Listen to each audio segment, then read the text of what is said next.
Hello, I'm Victor Scargle, Culinary Director for Boisset Collection. Very excited for 2017. We're going to come at you with some amazing wines and some great food, and really looking forward to it. Today what we're going to do is we're going to make some beautiful sauteed diver scallops. We're going to talk about what we're going to sear the scallops in. We're going to pair it with some sunchoke puree. Sunchokes are grown right here on the farm. We have some black trumpet mushrooms, and we're going to pair it with a simple brown butter with a little bit of lemon juice. With the sunchokes and the earthiness of it, I think it's something that goes really well with a Chardonnay or a wine like that that's got some oak to it. Sometimes a little bit of sweetness goes well with the brown butter because you've got the citrus in there. So we're really looking forward to sharing with this simple, easy dish that we can create along with some tips that will help you along the way. So one of the first things that we want to do is we want to take our scallops. These are beautiful diver scallops. We've removed the muscle from them. And I'm just going to season them with some kosher salt. I want to make sure my hands are dry, and I like to season from a little bit higher up because, as you can see, it gives a nice even coating to them. And what I usually like to tell cooks, and what I do myself, is to season both sides with salt and only one side with pepper. And there's always a debate as well about black pepper or white pepper, and to me they both can be overbearing, so you just need to use them sparingly. So I'm just going to use a little black pepper today. It goes well with the sunchokes, and just again very light just on the one side. That helps me keep the balance. And what we're going to sear them in is a little bit of clarified butter, and a lot of people are familiar with clarified butter now, but what we like about clarified butter is, again, fat is flavor. Fat's always good. But also by removing those milk fat solids, which is basically melting the butter down, removing those fat solids that get on the top, it gives us a high smoking point. So we're basically going to cook the scallops in butter, but it's not going to burn like if you just use regular butter in the pan. So we want to make sure our pan's nice and hot. A lot of times when people are cooking fish, there's a concern of it sticking. So you just want to make sure the pan is very, very hot. We're cooking on induction today, so the way you can kind of check it is it's not quite sizzling yet, so we want to make sure we crank that up. We don't have to worry about the clarified butter. It's going to be nice and hot, give it great flavor. Got it nice and seasoned. And then we want to put the scallops in the pan. Now it's starting to sizzle a little bit. And we'll get that to crank up. Get our scallops going there. So this dish is a pretty common, pretty basic dish that anybody can do. The scallops are going to sear in there. Once we remove those, we've got a little bit of our sunchoke puree, and we'll give you the recipe to the sunchoke puree, but it's very simple. We just basically peeled the sunchokes. We mixed them with a little bit of cream and water so that they get nice and boiled them like you would for potato puree. And then strained that liquid off and put it into a Roboku and just pureed it down, and then passed it through a strainer to remove any of the lumps. That gives it a nice smooth texture. So our goal with the scallops is we're going to get nice and caramelized, nice golden brown, crunchy skin going to the soft scallop. Then we've got our soft sunchoke puree here. We're going to have some black trumpet mushrooms that are over here that we got. These are wonderful this time of year. You can usually find them around. If you can't find them fresh, they are available dry, so maybe you live in an area where there's no one foraging around, or you don't have them at your local store, but you'll be able to find them dry.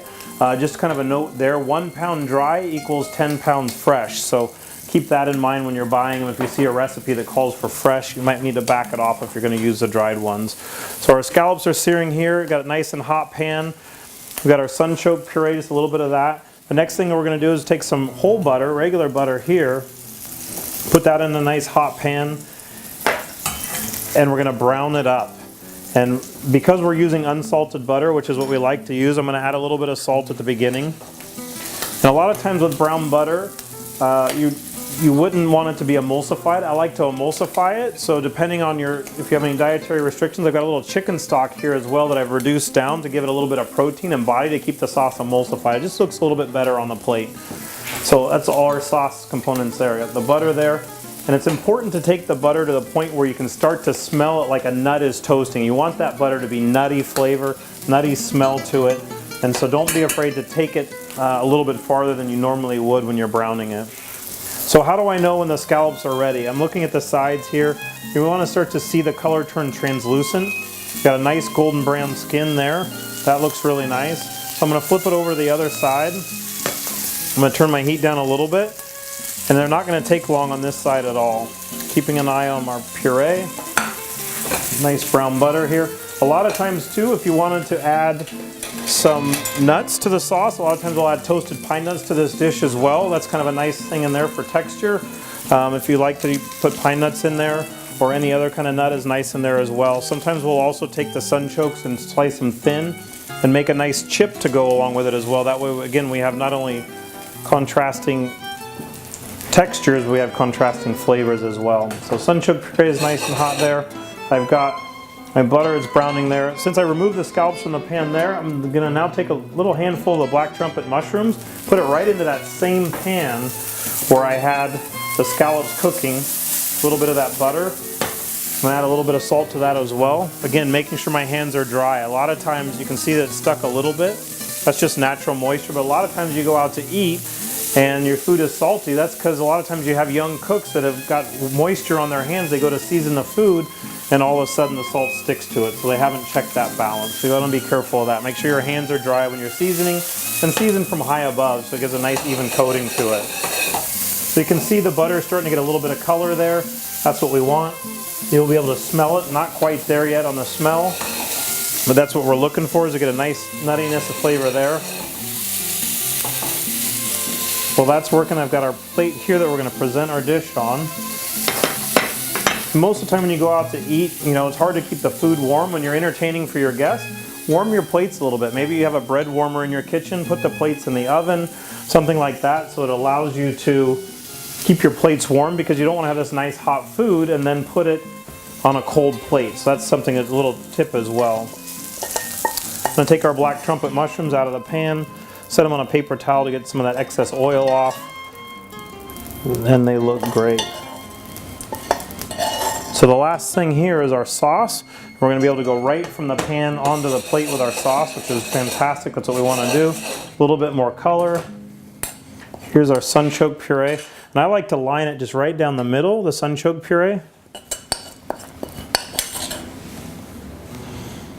And you don't have to worry about pushing it down too much, because once you set the scallop on there, it will push it down. We've got our brown butter there. It's got nice golden brown color to it. So the next thing I'll do is I've got a little bit of lemon juice here.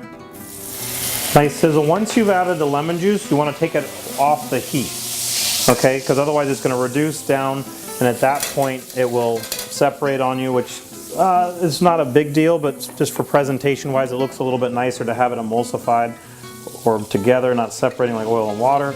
I've got a little bit of my chicken gloss in there, which is great. And before I put the scallops on, I'm going to sauce around. I'm going to taste it first. Right? The most important thing is I can give you a recipe, or anybody can give you a recipe, but you need to taste it because things change. The lemon juice, the sunchokes, everything changes from day to day. So I've got this beautiful sauce. I'm just going to spoon around the sunchoke puree. I'm going to take my black trumpet mushrooms and place them around as well. And maybe you don't like black trumpet mushrooms, maybe you don't like sunchokes and you want to use potato puree. That's fine. It's just giving you an idea of a dish that you can use that'll work well with these types of wine. And you create the dish that you like out of the items that we're giving you, using the tips that we've shared with you today. And I love fennel as well, so I've got a little bit of bronze fennel here that I want to garnish with. Just adds a little freshness to it as well. Maybe you've got some Maldon salt or another finishing salt. You can put a little bit of salt on top of your scallops. And there you have it. Pretty simple, easy dish that you can do for guests or for your family. Sauteed diver scallops, sunchoke puree, a little bit of lemon brown butter, and bronze fennel.